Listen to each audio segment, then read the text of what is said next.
दोस्तों, एक बार फिर से स्वागत है आपका आरंभ स्टडी पॉइंट में। आज हम पढ़ेंगे मृदा यानी मिट्टी के बारे में। मिट्टी के जो कितने प्रकार होते हैं, मिट्टी के क्या कार्य हैं, मिट्टी में आपको क्या-क्या मिट्टी से बनता है, इन सब चीज़ों का जो अध्ययन है इन अध्याय में होगा। अध्याय का नाम है 9वाँ अध्याय है और ये साइंस 7 का ये है। और यहाँ से जो पूछे गए सवाल हैं, यहाँ से जो पूछे जाते सवाल हैं, यहाँ पर जो भी टॉपिक बनता है उसको हम देखते हुए आगे बढ़ेंगे। तो चलिए शुरू करते हैं। ये क्लास 7 साइंस का ये 9वाँ अध्याय मृदा। लिखा गया है, मृदा यानी कि मिट्टी सबसे महत्वपूर्ण प्राकृतिक संसाधनों में से क्या है? एक है। सबसे महत्वपूर्ण संसाधन में से एक मृदा क्या है? तो ये एक है। यह पादपों की जड़ों को दीर्घता से थामे रखकर तथा उन्हें जल और पोषक तत्वों की आपूर्ति करके उनकी वृद्धि में सहायता करती है। कौन? तो मृदा ये काम करती है किसकी? तो पादपों की। यह अनेक जीवों का आवास है। कृषि के लिए मृदा अनिवार्य है। कृषि प हम सभी को भोजन, कपड़ा और आश्रय प्रदान करती है। अतः मृदा हमारे जीवन का अभिन्न अंग या भाग है। और पहली वर्षा के बाद मृदा की सौंधी गंध सदैव ताजगी भर देती है। जब पहली वर्षा होती है उस समय देखिए मृदा से भरपूर जो यहाँ पर आगे है कि मृदा जीवन से भरपूर है। मृदा क्या है? जीवन से भरपूर है। कैसे है? तो यहाँ वर्षा ऋतु में एक दिन पहले पहेली और बूझों ने मृदा में से एक केंचुए को बाहर आते देखा। पहेली ने सोचा कि क्या मृदा के अंदर और भी जीव रहते हैं? आइए हम उसका पता करते हैं। जो जीव रहते हैं मृदा के अंदर, मेढक भी रहता है। ये सब देख सकते हैं कौन-कौन से रहते हैं।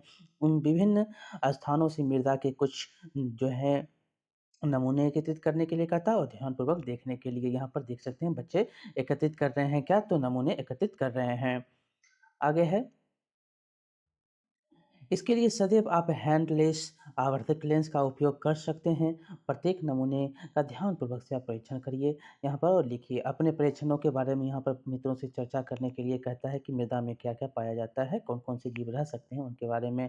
क्या आप के मित्रों द्वारा एकत्रित किए गए नमूने आपके द्वारा एकत्रित किए गए नमूने जैसे ही हैं? तो देखेंगे तो क्या है, ये अलग-अलग होते हैं। बुझो और पहेली के ने अनेक प्रकार की मृदा का उपयोग किया। उन्हें क्या किया? उन्हें उसमें खोलना पसंद है।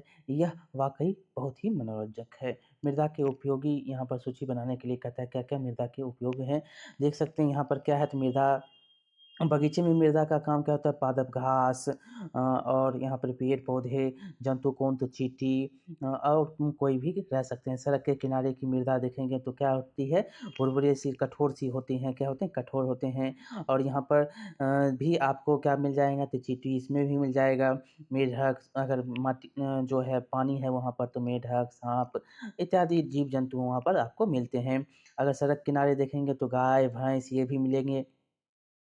और सड़क के किनारे ये सब मिलते हैं। कोई और परीक्षण करने के लिए कहता है कि आप अनेक परीक्षण कर सकते हैं जो कि मृदा के क्या-क्या उपयोग हैं। ऐसे यहाँ पर दिया गया ऐसे स्थान की मृदा जहाँ निर्माण कार्य हो रहा है, जहाँ पर भवनें बन रही हैं, जहाँ पर मकान पूरा जो है बिल्डिंग का बिल्डिंग बन रहा है, यहाँ पर लोग रह रहे हैं, मानव रह रहे हैं, ये सब आप यहाँ पर बता सकते हैं। आगे हम है, मैं जानना चाहती हूँ कि सड़क के किनारे और बगीचे में से एकत्रित किए गए नमूने में मुझे प्लास्टिक की वस्तुएं और पॉलीथीन की थैलियों के कुछ टुकड़े क्यों मिले थे? क्यों मिले थे? क्योंकि वहाँ पर आवागमन जो है मनुष्यों का है, वहाँ पर जो है उसका उपयोग किया जा रहा है, तो इसीलिए वो सड़क के किनारे मिलते हैं। यहाँ पर देखिए दिया गया भी गया है कि मृदा को कौन प्रदूषित कर रहा है, कौन उसको हानि पहुँचा रहा है। तो एक पॉलीथीन भी है जो मृदा को क्या कर रहा है? तो प्रदूषित कर रहा है। देखा गया पॉलीथीन की थैलियाँ और प्लास्टिक मृदा को प्रदूषित करते हैं। ये मृदा में रहने वाले जीवों को भी हानि पहुँचाते हैं। इसीलिए पॉलीथीन की थैलियों और प्लास्टिक की वस्तुओं के पर प्रतिबंध की मांग की जा रही है। अनेक प्रकार की अपशिष्ट पदार्थ, रसायन तथा नाशी मृदा को प्रदूषित करते हैं। ऐसे अपशिष्ट पदार्थों और रसायनों को मृदा में निर्मुक्त करने से पहले उन्हें उपचारित किया जाना चाहिए। पीड़कनाशियों का उपयोग कम से कम किया जाना चाहिए।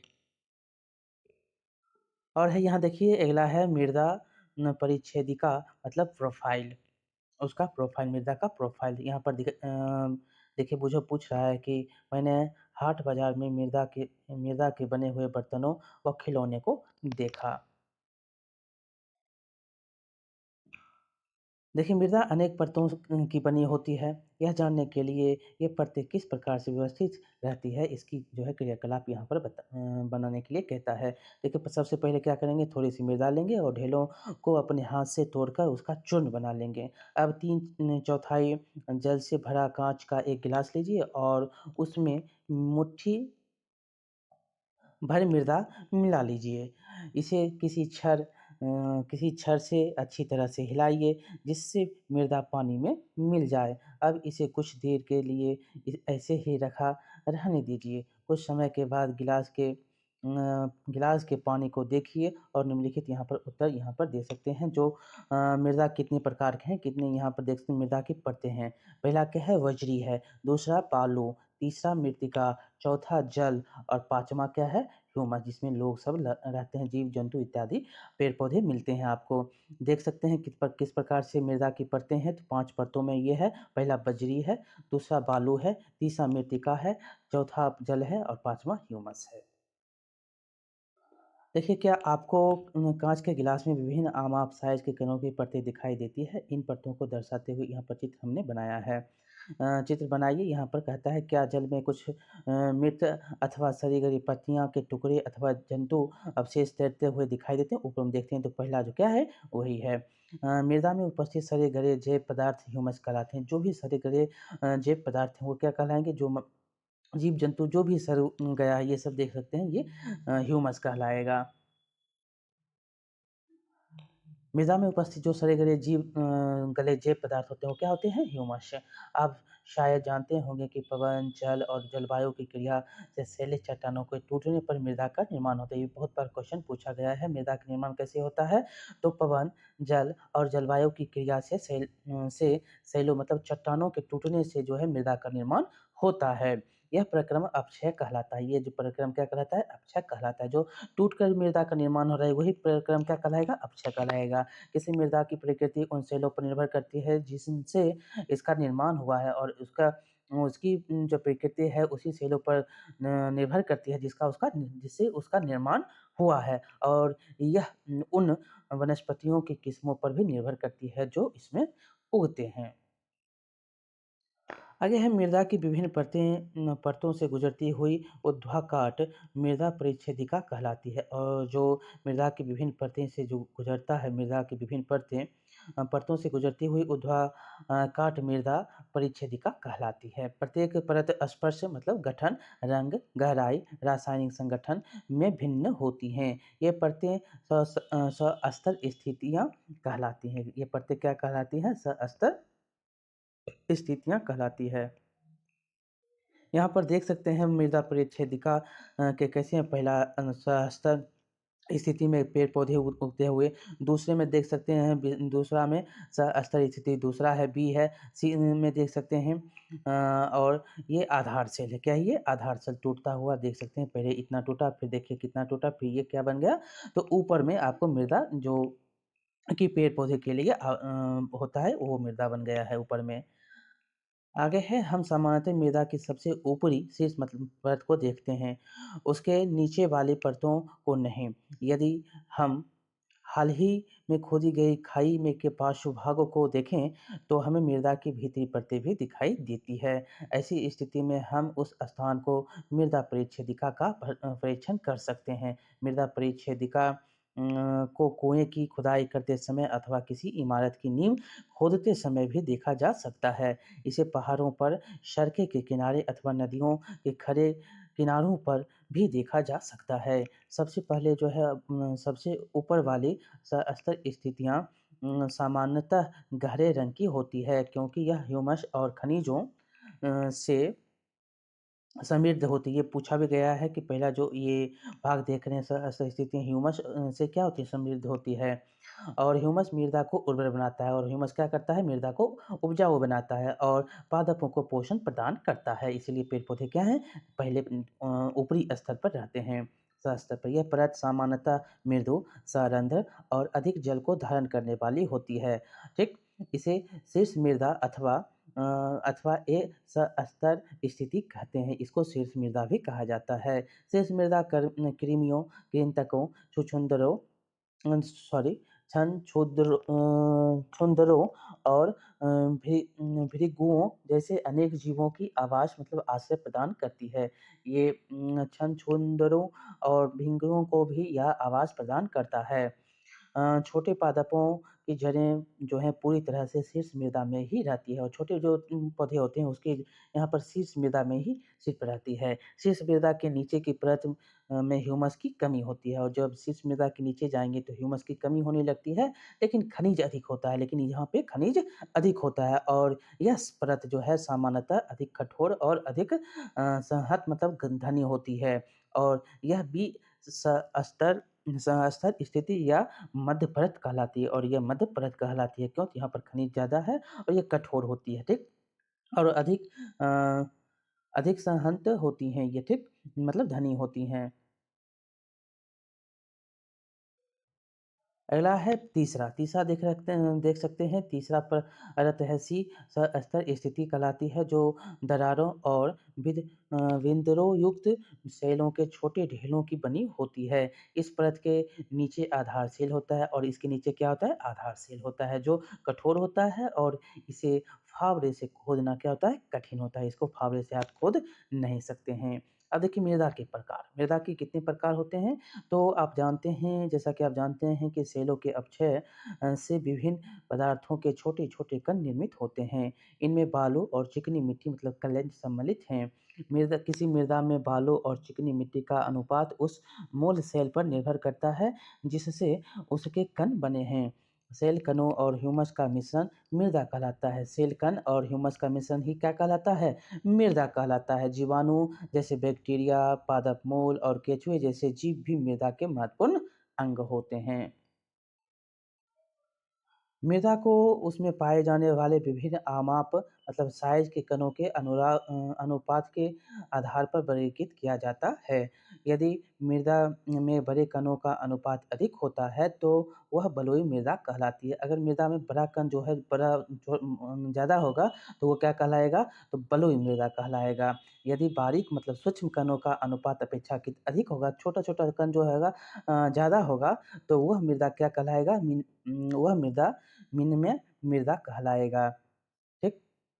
यदि बड़े और छोटे कणों की मात्रा लगभग समान होती है, तब वह दुमटी मृदा कहलाता है, जिसमें बड़ा भी और छोटा भी दोनों समान मात्रा में होगा, वह दुमटी मृदा कहलाएगा। अतः मृदा का वर्गीकरण बलुई, दुमटी और मिश्रमय के रूप में किया जाता है। 3 प्रकार से किया जाता है, ये बलुई है, दुमटी है और मिश्रमय है, ठीक?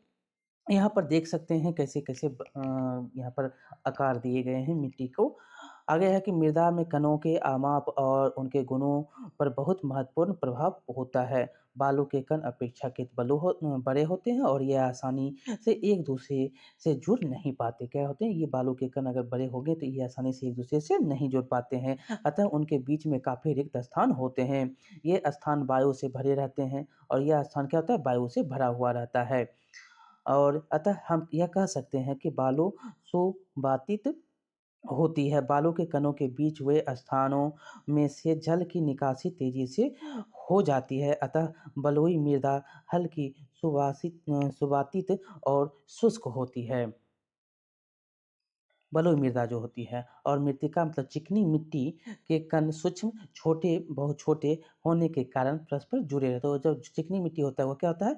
छोटा होता है और इसी कारण ये जुड़ा हुआ रहता है और उनके बीच रिक्त स्थान क्या होता है? बहुत ही कम होता है। बलुई मृदा के विपरीत इनके कणों के बीच के सूक्ष्म स्थानों में जल रुक जाता है और इसी का कारण है कि यहाँ पर सूक्ष्म स्थानों में ये जल रुक जाता है। अतः चिकनी मिट्टी में वायु कम होती है लेकिन यह भारी होती है और ये इसी कारण क्या होता है? ये भारी होता है क्योंकि इसमें बलुई मृदा की अपेक्षा अधिक जल रहता है और यहाँ बलुई मृदा में जल नहीं रुक रहा था तो यहाँ पर जल रुक रहा है। इसी कारण यह जो है चिकनी मिट्टी क्या होती है? अधिक ही भारी होती है। आगे है पादपों को उगाने के लिए सबसे अच्छी शीर्ष मृदा दोमट है। सबसे अच्छा कौन है? तो दोमट मिट्टी है। दोमटी मृदा बालू, चिकनी मिट्टी और गाद नामक अन्य मृदा के अन्य प्रकार की मृदा कणों का मिश्रण होता है। क्या होता है? दोमट होता है, आपको बालू, चिकनी मिट्टी, गाद ये तीनों को मिश्रण करके एक मृदा बनता है जिसको दोमट मृदा कहते हैं। गाद नदी तलों, आधारों में निक्षेप के रूप में पाई जाती है। गाद कैसे पाई जाती है? तो नदी तल में जो अ, आधार तल में जो होता है वो निक्षेप के कारण ये बनता है, ये गाद होता है। गाद कणों का आमाप जो है साइज़ बालू और चिकनी मिट्टी के आमापों के बीच का होता है। बालू और चिकनी बालू अगर मोटा है और जो यहाँ पर चिकनी मिट्टी छोटा है तो उसके बीच का जो साइट होगा वो है कौन? तो गाद का। दुमटी मृदा में भी ह्यूमस होती है। इस प्रकार की मृदा में पादपों की वृद्धि के लिए उचित मात्रा में जल धारण की क्षमता होती है। क्या? तो दुमटी मृदा में क्या होता है? तो ह्यूमस होता है। इसमें भी जो है जल धारण करने की क्षमता क्या है? है। आगे है क्रियाकलाप में देखेंगे कि विनिमय दुमटी और बलुई मृदा के नमूने एकत्रित करने के लिए कहता है और यहाँ पर आप एक नमूने के रूप में मुट्ठी भर मृदा लीजिए और उसमें कंकर, पत्थर, घास के तिनके आदि को निकाल लीजिए और उसमें जो है बूंद-बूंद करके जल डालकर गूँथ लीजिए और केवल इतना जल डालें कि मृदा का गोला बनाया जा सके। यहाँ पर देख सकते हैं मृदा के गोला से भिन्न प्रकार यहाँ पर देख सकते हैं शुरू पहला स्थान, दूसरा, तीसरा गोला बना लिए, चौथे में देख सकते हैं बेलन बना लिया गया और यहाँ पर आप देख सकते हैं रिंग के रूप में ये एक बना ली मृदा के कार्य करना यहाँ पर इस प्रकार के मृदा के कार्य किए जाते हैं। यहाँ पर देख सकते हैं, ध्यान देंगे कि चिपचिपाया नहीं होना चाहिए। मृदा अगर गूँथ रहे हैं तो मृदा को गोला बनाने का चित्र यहाँ पर दिखाया गया है। किसी समतल में गोला का एक बेलन के रूप में यहाँ पर दिखाया गया है और एक जो है बेलन के छल्ला बनाने का प्रयास किया गया है। क्रियाकलाप में मृदा के नमूने को यहाँ दोहराने के लिए कहता है और इस आधार पर आप जो है मनचाही आकृति बना सकते हैं अपनी सुविधा अनुसार मृदा से। आगे है मैं जानना चाहता हूँ कि जो है मटका और सुराही बनाने के लिए किस प्रकार की मृदा का उपयोग किया जाता है? तो चलिए इसके बारे में देख लेते हैं कि क्या आप जानते हैं कि किस प्रकार की मृदा से बर्तन, खिलौने और मूर्तियाँ बनाई आदि बनाने की सबसे उपयुक्त होती है? देखिए मृदा के गुण आपने मृदा के कुछ उपयोगों की सूची बनाई। आइए हम मृदा के गुणों के बारे में जानने के कुछ क्रियाकलाप यहाँ पर हम करते हैं। मृदा में जल अंतःस्रवण दर श्रवण दर क्या है? तो बूझो और पहेली ने 50 सेंटीमीटर बाई 50 सेंटीमीटर आमाप के 2 वर्ग अंकित किए, जिसमें से एक उनके घर के फर्श और दूसरा जो है कच्ची सड़क पर बना था। उन्होंने 2 समान आमाप की बोतलों को पानी से भर लिया और उन्होंने एक ही समय पर दोनों वर्ग स्थानों पर एक-एक बोतल पानी डाल दिया। उन्होंने देखा कि फर्श पर गिरा पानी जो है वर्ग की सीमा के बाहर बह गया और अवशोषित नहीं हो पाया, जबकि कच्ची सड़क पर डाला गया पानी क्या हो जाता है? अवशोषित हो जाता है। जो फर्श पर बनता है वो अवशोषित नहीं होता है, जो नहीं बनता है वो क्या होता है? अवशोषित हो जाता है। मुझे को आश्चर्य है कि दोनों वर्गों में पानी अवशोषित में क्यों अंतर है? क्योंकि वहाँ पर आप देख सकते हैं कि क्या कठोर है। आइए इसके बारे में देख लेते हैं, तो क्रियाकलाप में दिया गया है कि इस क्रियाकलाप में छात्र जो है समूह बनाएगा एक बीसी का और आपको यह मालूम करना है कि किसी दिए गए स्थान पर पानी कितनी तेज़ी से मृदा से में नीचे चला जाता है। आपको यह खोखले बेलन अथवा पाइप की आवश्यकता होगी। यह सुनिश्चित कर लें कि प्रत्येक दल समान व्यास के पाइप का उपयोग करे और पाइप जो है ऐसे पाइप प्राप्त करने के लिए दिए गए कुछ यहाँ पर सुझाव दिए गए हैं। यदि संभव हो तो एक माप के 3 छोटे से टीन के डिब्बे को लेकर इसके जो है तली को काट सकते हैं। ये पर देख सकते हैं कि कैसे बनाया गया पाइप में जो है यहाँ पर क्या है ये डिब्बा है, डिब्बा से ये पानी डाला जा रहा है। अंतःस्रवण दर को मापने के लिए कितना पानी जो है कौन सूख रहा है। यदि पीवीसी पाइप यहाँ पर 5 सेंटीमीटर व्यास का हो तो इसमें जो है 20 सेंटीमीटर के लंबे टुकड़े को काट कर इसका उपयोग आप कर सकते हैं। देखिए, जिस स्थान पर आप मृदा एकत्रित करें, वहाँ पाइप को लगभग 2 सेंटीमीटर की गहराई तक धँसाकर लगा दें। यहाँ पर 2 सेंटीमीटर तक देख सकते हैं धँसा हुआ है। पाइप में धीरे-धीरे 200 एमएल का जल डालिए और 200 एमएल जल को मापने के लिए आप किसी भी ये 200 एमएल का खाली बोतल का उपयोग कर सकते हैं। उस समय को नोट कर लें जब आपने जल डालना आरंभ किया था। जब सारा जल भूमि द्वारा अवशोषित अर्थात अंतःस्रावित हो जाए और पाइप खाली हो जाए तो पुनः उसका नोट आप करिए। यह ध्यान रखिए कि पाइप में डालते समय पानी ना तो छलके और ना ही पाइप के बाहर गिरे। 200 ml जल के मृदा में अंतःस्रावित होने वाले होने में लगने वाले समय के आधार पर अंतःस्रवण दर की गणना निम्नलिखित सूत्र के अनुसार आप कर सकते हैं। देख सकते हैं अंतःस्रवण दर एमएल और मिनट, एमएल कितना है और मिनट में कितना ये गया है। तो जल की मात्रा कितना है, 200 एमएल है, अंतःस्रवण मतलब 20 मिनट में अगर ये गया है तो। उदाहरण के लिए आप मान सकते हैं कि नमूने में 200 एमएल जल और अंतःस्रवण में कितना लगा है, तो 20 मिनट लगे हैं। तो अंतःस्रवण दर यहाँ पर देख सकते हैं, तो 200 एमएल बाय 20 मिनट में भाग दे देंगे तो कितना आ जाएगा, 10 एमएल पर मिनट जो है ये ग्रहण करते हैं, अंतःस्रवण होता है। आगे है अपने दल द्वारा दिए गए मृदा के नमूने में अंतःस्रवण दर की गणना कीजिए और निष्कर्ष की तुलना अन्य दलों की मृदा के नमूनों का अंतःस्रवण से करने के लिए कहता है। मृदा के नमूनों को अंतःस्रवण दर के बढ़ते क्रम में व्यवस्थित कर सकते हैं कि कितना किसको कितना समय लगा है। अब देखिए मृदा में नमी। क्या आप कभी ग्रीष्मकाल में किसी गर्म दिन की दोपहर में किसी खेत अथवा खुले मैदान में होकर गुजरे हैं? संभवतः आपने देखा होगा कि ज़मीन के ऊपर की ऊपर की जो वायु होती है कंपदीप्त हो रही है, अर्थात ऐसा दिखता है जैसे गर्म वायु वैसे ही ऊपर उठ रही है जैसे आग के अलाव से उठती है। क्या होती है? ऐसे उठ रही है जैसे आग आग के अलाव से वो उठ रही है। ऐसे क्यों होता है? तो ये क्रियाकलाप हम देखेंगे। यहाँ पर जो एक कोथन नली लीजिए और उसमें 2 चम्मच जो है मिट्टी मिलाइए और कुछ इसमें जो है कुछ समय तक किसी लौ पर गरम करिए और कोथन नली का परीक्षण करेंगे तो देखेंगे कि यहाँ पर गर्म करने पर क्या होता है।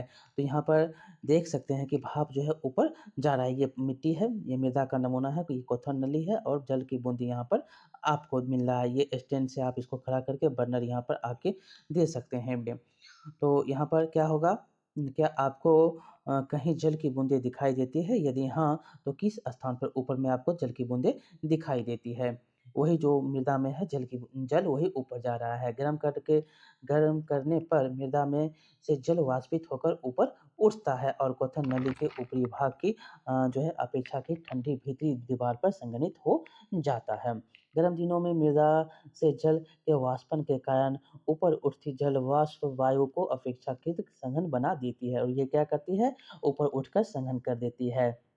जिससे सूर्य के प्रकाश के परावर्तन के कारण मृदा के ऊपर की जो है वायु में हमें जो यहाँ पर देख सकते हैं कम दीप्त प्रतीत होता है। मृदा को गर्म करने के बाद इसे क्वथन नली में से बाहर निकाल लें और इसकी तुलना उस मृदा से करें जिससे गर्म नहीं किया गया है। दोनों के बीच अंतर में हम देखेंगे तो क्या होता है, तो उसमें अंदर आपको मृदा में पानी की आवश्यकता पड़ेगी। अगर वो गर्म हुआ है, जो गर्म नहीं हुआ है उसमें क्या है, पानी जितना उसमें उपस्थित होना चाहिए रहता है। आप देखिए मृदा द्वारा जल का अवशोषण, कैसे अवशोषित किया जाता है पानी को। देखिए क्या सभी प्रकार की मृदा समान मात्रा में जल का अवशोषण करती है? तो आपने अभी ऊपर में पढ़ा था जो बलुई होता है, जो मोटा होता है वो क्या होता है? वो कम करता है, जो चिकना होता है वो क्या करता है? पानी को ज़्यादा अवशोषित करता है। आपने ऊपर में भी पढ़ा था। देखिए यहाँ पर कीप लेने के लिए कहता है और समाचार पत्र के कागज़ के टुकड़ा यहाँ पर लेने का, लेकिन उसे मोड़कर यहाँ पर कीप में लगा सकते हैं। किसी मृदा के शुष्क पाउडर का 50 ग्राम तौलकर उसे कीप में लगाइए और फ़िल्टर पत्र में डालिए। किसी मापन सिलेंडर में जल लेकर उसकी माप नोट कीजिए। अब जो है इस जल को बूँद-बूँद करके कीप में रखी मृदा में डालिए। आप इस कार्य के लिए ड्रॉपर का उपयोग कर सकते हैं। सारा जल एक ही स्थान पर न गिराकर उसे पूरी मृदा पर डालिए। जल डालना तब तक जारी रखिए जब तक कि डिस्क कीप से गिरना जो है नीचे गिरना आरंभ ना कर दे। मापा सिलेंडर में बचे जल को मापकर उसे आरंभिक माप में से घटा लें। जितना यूज़ हुआ है, जितना बचा है उसको आप घटा लेंगे। जिससे आपको मृदा द्वारा धारण किए गए जल का आयतन आपको पता लग जाएगा कि इसने कितना जल ग्रहित किया है। यहाँ पर देख सकते हैं कि कैसे बीकर के द्वारा, ड्रॉपर के द्वारा जो है पानी दिया जा रहा है कीप के माध्यम से। कि फ़िल्टर ये है और ये बीकर है। जल में मृदा का अवशोषण जो है हो रहा है। ये जल में मृदा का अवशोषण हो रहा है। आगे है कि मृदा का द्रव्यमान भार बराबर 50 एमएल है और मापन सिलेंडर में जल का आधा आरंभिक आयतन कितना है? You ML. कितना है तो यू ml, और मापन सिलेंडर में जल का अंतिम आयतन भी ml, और मृदा द्वारा अवशोषित जल का आयतन कितना है v minus you, sorry you minus v ml, जितना आपने आरंभिक लिया और जितना अंतिम में आपको मिला उसमें जो है माइनस कर लेंगे। तो इस प्रकार आप मृदा द्वारा अवशोषित जल का द्रव्यमान देखेंगे तो v माइनस यू माइनस भी जी है ग्राम है। तो 1 ml जल का द्रव्यमान 1 ग्राम के बराबर होता है। 1 ml जल का द्रव्यमान कितना होगा तो 1 ग्राम के बराबर होगा। तो यहाँ पर अवशोषित जल का प्रतिशत निकालने के लिए कहता है तो कितना है तो ग्राम भार जो है कितना है तो यहाँ पर देख सकते हैं टोटल आरंभिक कितना है तो यू माइनस भी बाय 50, मतलब यहाँ पर टोटल कितना है बाय 100 बाय 100 बाय 100 करके आप यहाँ पर निकाल सकते हैं ये जल टोटल अवशोषित हुए हैं। यहाँ पर 2 से करेंगे तो 2 हो जाएगा। तो यहाँ पर भी माइनस यू जितना भी आप यूज़ करेंगे उतना आप यहाँ पर लिख सकते हैं। जैसे आरंभिक में आपको 100 हो गया तो माइनस आपको कितना वो ले लिया तो 50 ले लिया, तो 50 आपका बच गया, तो 50 बाय 50, 50 बाय 50 यहाँ पर गुने 100 कर देंगे तो यहाँ पर कितना हो जाएगा 50 50 कट जाएगा तो यहाँ पर सॉरी 100 हो जाएगा, टोटल 100। तो यहाँ इतना ये ग्रहण किया है, ये आप यहाँ पर बता सकते हैं। ये सूत्र के द्वारा जल का जो है प्रतिशत निकाल सकते हैं। भी यू माइनस भी वाई 500 गुने 100 करके आप इस सूत्र से निकालेंगे क्या कितना जल अवशोषित करता है, आरंभिक कितना है और अंतिम कितना है। ठीक, इस क्रियाकलाप को मृदा के विभिन्न नमूनों के साथ दोहराइए और जो क्या आपको सभी नमूनों के लिए समान परिणाम प्राप्त होते हैं तो देखेंगे तो सभी में समान प्राप्त आपको नहीं होते हैं। देखिए क्या क्या होता है तो किस प्रकार की मृदा की श्रवण का दर जो है सबसे अधिक, कौन सबसे ज़्यादा पानी ग्रहित करता है, और किस प्रकार की मृदा जो है श्रवण की दर जो है वो कम है, कौन पानी कम ग्रहण करता है। और यहाँ पर बुझो ने अपने पड़ोसी से सुना कि वर्षा के 8 से 10 दिन तक 8 से 10 दिन बाद तालाब अथवा कुएं में जल का स्तर क्या होता है बढ़ जाता है। किस प्रकार की मृदा में जल सबसे कम समय में और सबसे अधिक मात्रा में अंतर्स्रावित होकर कुएं तक पहुंचेगा। किस प्रकार की मृदा सबसे अधिक मात्रा में जल धारण करती है और किस प्रकार की मृदा जो है सबसे कम करती है। क्या आप कोई और विधि बता सकते हैं जिससे अधिक वर्षा जल का अंतर्स्रावित होकर जल में भौमजल तक पहुंच जाएगा। यहाँ पर देख सकते हैं जो दोमट मिट्टी है वो ज़्यादा क्या करता है पानी ग्रहण करता है, जो बलुई मिट्टी है वो क्या करता है कम पानी ग्रहण करता है। आगे है मृदा और फसलें। भारत के विभिन्न क्षेत्रों में भिन्न-भिन्न प्रकार की मृदाएँ पाई जाती हैं। कुछ क्षेत्रों में मृदा और कुछ क्षेत्र में दोमटी मृदा, जबकि कुछ में जो है बलुई मृदा पाई जाती है। देखिए पवन, वर्षा, ताप, प्रकाश और आर्द्रता द्वारा मृदा प्रभावित होती है। ये कुछ प्रमुख जलवायु मतलब जलवायु संबंधी कारक हैं जो मृदा परिच्छेदिका को प्रभावित करते हैं और मृदा संरचना को परिवर्तन लाते हैं। जलवायु कारक तथा मृदा के घटक सम्मिलित रूप से किसी क्षेत्र विशेष में उगने वाले वनस्पति तथा फसलों की किस्मों का निर्धारण करते हैं। देखिए निम्न और दोमटी मृदा दोनों ही गेहूँ और चने जैसी फसलों की खेती के लिए उपयुक्त होती है। ऐसी मृदा की जल धारण क्षमता अच्छी होती है। धान के लिए मृत्तिका एवं जैव पदार्थ से समृद्ध तथा अच्छी जल धारण क्षमता वाली मृदा आदर्श होती है। मसूर और अन्य दालों के लिए दोमटी मृदा की आवश्यकता होती है। भी क्वेश्चन पूछे गए हैं मसूर एवं दाल के लिए किसकी आवश्यकता होती है तो दोमटी मृदा के, जिसमें जल का निकासी क्या होता है आसानी से हो जाता है। तो यहाँ पर आपने समझा जिसमें जल धारण की क्षमता अधिक होगा उसमें क्या होगा धान की खेती अच्छी तरह से हो जाती है। ठीक, यहाँ पर दिया गया है कि ग्राम जी से और किलोग्राम केजी से इसको हम डिनोट करते हैं। वास्तव में द्रव्यमान के मात्रक हैं। क्या ये द्रव्यमान के मात्रक कौन है तो ग्राम और किलोग्राम वास्तव में क्या है द्रव्यमान के मात्रक हैं। 1 ग्राम की वस्तु जो है 1 ग्राम की वस्तु का भार 1 ग्राम भार होता है और 1 किलोग्राम द्रव्यमान की वस्तु का भार कितना होता है तो 1 किलोग्राम भार होता है। यद्यपि दैनिक जीवन में और वाणिज्य और उद्योग में द्रव्यमान और भार के बीच सामान्यतः अंतर नहीं किया जाता है। द्रव्यमान तथा भार में क्या अंतर है यह जो है उस कक्षा में हम देखेंगे कैसे इसका अंतर होता है।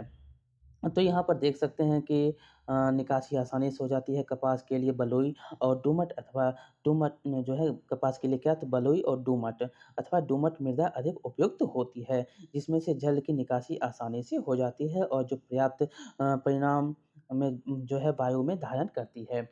गेहूँ जैसी फसलों जो होती हैं, गेहूँ जैसी फसलें महीन मिलने में मृदा में उगाई जाती है, क्योंकि यह ह्यूमस को से समृद्ध और अत्यधिक उर्वर होती है। अपने शिक्षकों द्वारा अपने माता-पिता और अपने क्षेत्र किसान क्षेत्रों में इस प्रकार की मृदा के बारे में आप प्रकारों के बारे में क्या करना है उप उगाई जाने वाली फसली के बारे में आप एकत्रित कर सकते हैं जानकारी को। और धान के रोपने के लिए किस प्रकार की मृदा उपयुक्त होगी? ऐसी मृदा का अंतर्संबंध जो है दर अधिक हो अथवा जिसमें यह जो है दर कम हो, तो क्या होगा जिसमें आप पानी जो है धारण करने की क्षमता उसमें कम हो वो वहाँ पर टिकी रहे, वहाँ पर क्या करता है तो अंतर्श्रवण दर जिसमें ज़्यादा होगा तो क्या होगा पानी ज़्यादा चला जाएगा अंदर, उसको कम करना है। अंतर्श्रवण दर जो है जल धारण करने के लिए क्षमता में क्या-क्या अंतर है? बुझो को यह जो है लगता है कि ये दोबारा उत्तर मिल जाएगा। तुम्हें क्या पाठ में दोबारा पढ़ो और तुम्हें उत्तर मिल जाएगा। यहाँ पर आपको बताया भी गया है कि क्या अंतर है अंतर्श्रवण और अंतःस्रावन में। यहाँ पर बताया भी गया है कि गेहूँ के लिए कैसा आपको मृदा चाहिए तो देख सकते हैं सॉरी यहाँ पर धान के लिए बताया भी गया है कि धान के लिए आपको कैसी मृदा चाहिए। तो देख सकते हैं कि धान की फसल के लिए कौन-सी मृदा आपको सबसे ज़्यादा उपयुक्त होगी। यहाँ पर दिया भी गया है कि ऐसी मृदा की जल धारण क्षमता अच्छी होती है और जो जल धारण की क्षमता की जो दुमटी मृदा होता है, निर्णय में मृदा होता है जिसमें गेहूँ, चने की फसलें उपयुक्त होती है, ऐसी मृदा में क्या होता है जल धारण की क्षमता अधिक होती है। धान के लिए मृत्तिका एवं जैव पदार्थ से समृद्ध तथा अच्छी जल धारण क्षमता करने वाली जो मृदा होगी वो आदर्श होती है, जो बड़ी अच्छी तरह से जल धारण करती है, उस मृदा उसके लिए धान के लिए आवश्यक होती है। लेकिन आप जानते हैं मृदा को क्या चाहिए अगर वो जहाँ पानी वो अच्छी तरह से धारण कर लेगी, रखे रहेगी, वहाँ पर धान की खेती क्या होगा? अच्छा होगा। जहाँ पर नहीं होगा, वहाँ पे नहीं होगा खेती धान की। यहाँ पर एक केस का अध्ययन दिया गया है कि जॉन रसीदा और राधा मध्य प्रदेश के सुहागपुर नामक स्थान के लीलाधर दादा और संतोष मालवीय के घर गए। लीलाधर दादा सुराही, मटका, कुल्हड़ आदि बनाने के लिए मिट्टी तैयार कर रहे थे। वहाँ आपने देखा था जो मिट्टी तैयार किया जा रहा है, जो यहाँ पर बातचीत है कि जॉन आप मिट्टी कहाँ से लाए थे? दादा हम किसी बंजर भूमि से काली मिट्टी लाते हैं। राधा मिट्टी को कैसे तैयार किया जाता है? दादा सूखी मिट्टी को किसी बड़ी टंकी में डालकर उसमें कंकड़ पत्थर आदि बीन लिए जाते हैं और कंकड़ पत्थर हटा देने के बाद मिट्टी को लगभग 8 घंटे के लिए भिगो दिया जाता है। इस मिट्टी में घोड़े की लाद लीद की कुछ मात्रा मिलाकर उसे गूँथ लिया जाता है। गुँधी हुई मृदा को चाक पर रखकर उचित मनचाहा आकार दे दिया जाता है। किसी वस्तु को अंतिम स्वरूप देने के लिए हाथ का उपयोग किया जाता है। इस प्रकार बनाई गई वस्तुओं को 2 से 3 दिनों तक सुखाने के बाद उनकी रंगाई की जाती है। शुष्क वायु में सुखाने के बाद सभी वस्तुओं को उच्च ताप पर भट्ठी में पकाया जाता है। रसीदा मृदा में घोड़े की लीद क्यों मिलाई जाती है?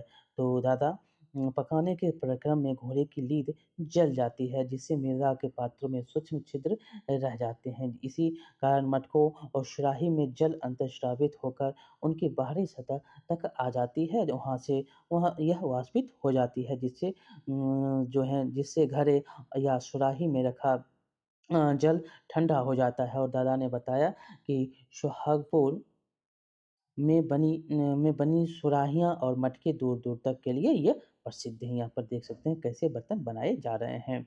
अब देखिए मृदा अपरदन क्या होता है? तो जल, पवन अथवा बर्फ द्वारा मृदा की ऊपरी सतह का हटना क्या कहलाता है? मृदा का अपरदन कहलाता है। अपरदन कहलाता है।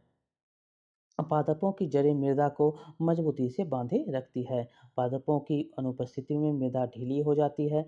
इससे यह पवन और प्रवाही जल के साथ बह जाती है। मृदा का अपरदन मरुस्थल अथवा बंजर भूमि जैसे स्थानों पर अधिक होता है जहाँ की सतह पर बहुत कम अथवा कोई वनस्पति नहीं होती है। अतः वृक्षों की कटाई और वनोन्मूलन को रोका जाना चाहिए।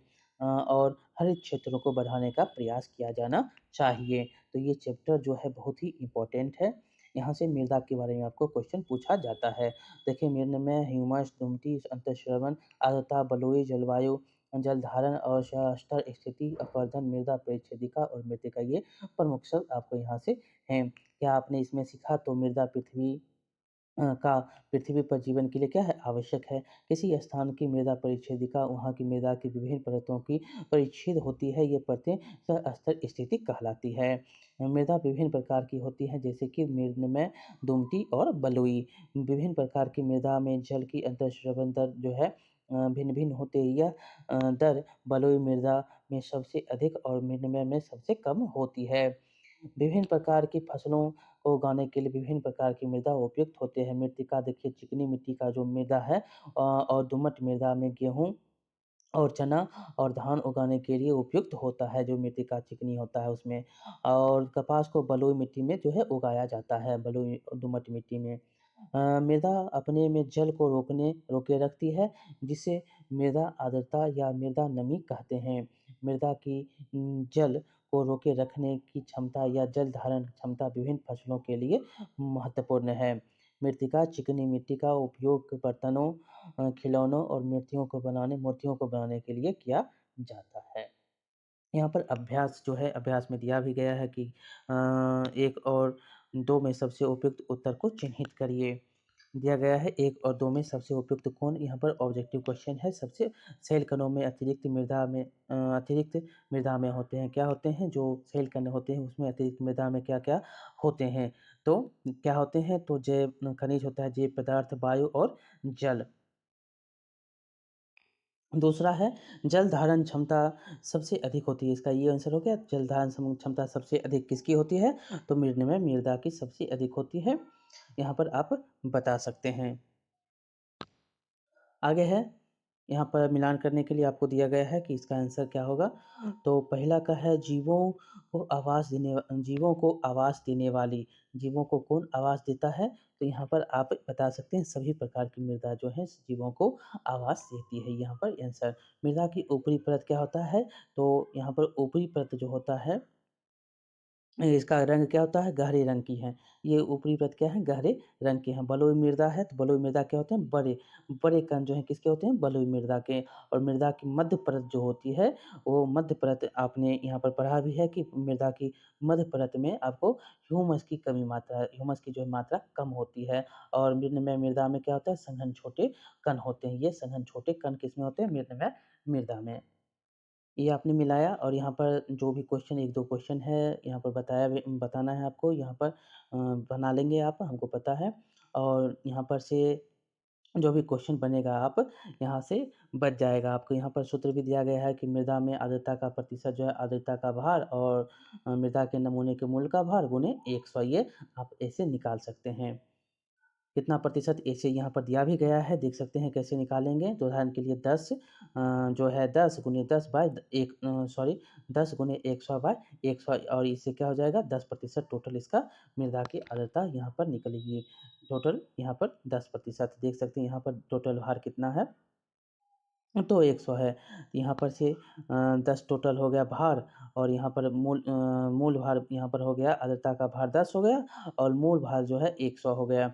तो 100 गुने 100 यहाँ पर से कट गया तो कितना हो गया टोटल 10, टोटल 10।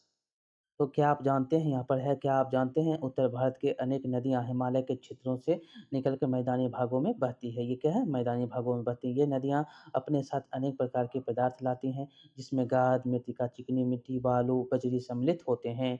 इन पदार्थों के मिश्रण को जलोढ़ मृदा कहते हैं और यही जब सभी मिल जाएँगे तो इसको क्या बोलते हैं? गाद, मृत्तिका, चिकनी मिट्टी, बालू, बजरी ये सब मिल जाएगा तो उसी को क्या कहते हैं? तो जलोढ़ मृदा कहते हैं। उत्तर भारत के मैदानों में नदियाँ अपने साथ लाई गई जलोढ़ मृदा को निक्षेपित कर देती है और यह मृदा बहुत ही उर्वर होती है। इसी कारण इस क्षेत्र में कृषि उपज भारत की लगभग आधी जनसंख्या जो है खाद्यान्न उपलब्ध कराती है उत्तर भारत में। तो इस प्रकार ये चैप्टर बहुत ही इम्पोर्टेंट था कि मृदा के बारे में। आपको कैसा लगा आप बताएँगे, लाइक करेंगे, शेयर करेंगे और सब्सक्राइब करना नहीं भूलेंगे। मिलते हैं अगले वीडियो में। बहुत-बहुत धन्यवाद।